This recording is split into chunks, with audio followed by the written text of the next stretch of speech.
বিরোধী দল হতে পারে বাংলাদেশ জামাত ইসলামী, এটা নিয়ে কিছু আসে যায় না। কিছুদিন আগে হয়তো আমরা প্রতিদ্বন্দ্বী ছিলাম নির্বাচনে, কিন্তু নির্বাচন শেষ। এখন দেশ জাতির জন্য সবাই একসাথে কাজ করবে। তো জাতীয়ভাবে সবাই একত্রিত হইতে হবে, ঐক্যমত তৈরি করতে হবে। তো আজকে ইতিমধ্যে দেখেন 4 জন ক্যান্ডিডেট, গত নির্বাচনে যে 9 জন 10 জন ক্যান্ডিডেট ছিল আমাদের এলাকায়, 10 জনের মধ্যে 4 জন ইতিমধ্যে এখানে প্রস্তুত, এখানে দাঁড়ানো। এই যে ঐক্যমত আমরা তৈরি করতে চাই, ঐক্য আমরা তৈরি করতে চাই ইনশাআল্লাহ।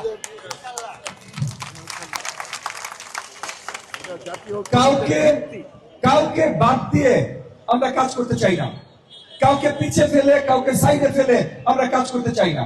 যেই কাজে ইচ্ছুক, এই যে আজকে আমাদের 3 ভাই ইতিমধ্যে চলে এসেছেন, বাকিরাও নিশ্চয়ই আসবেন, আমি অত্যন্ত আশাবাদী। ইফতারের মধ্যে চলে আসবেন, একসাথে ইফতার করবো।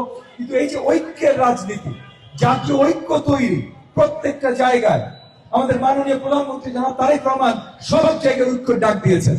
বিরোধী দল হতে পারে বাংলাদেশ জামাত ইসলামী, এটা নিয়ে কিছু আসে যায় না। তাদের নেতার সাথে তাদের বাসায় যে দেখা করতে গেছে জনাব তারেক রহমান, এনসিপি আরেকটা দল আছে, তাদের নেতার বাসায় যে দেখা করতে গেছে জনাব তারেক রহমান। সো এক্সাম্পল সৃষ্টি করছেন যে আমরা ঐক্যের রাজনীতি করতে চাই, আমরা জাতীয় ঐক্য তৈরি করতে চাই, বিভেদের রাজনীতি সামনে দেখতে চাই না। এবং এই ঐক্য তৈরি করার সবচেয়ে উত্তম জায়গা, সবচেয়ে উত্তম সময় পবিত্র রমজান মাসের থেকে আর কোনো সময় হইতে পারে ভাই না। এবং সবচেয়ে উত্তম জায়গা এই যে আমাদের ইফতারের টেবিল। আমরা ঐক্য তৈরি করছি, জাতীয় ঐক্যের মাধ্যমে সামনের বাংলাদেশ আমরা করব।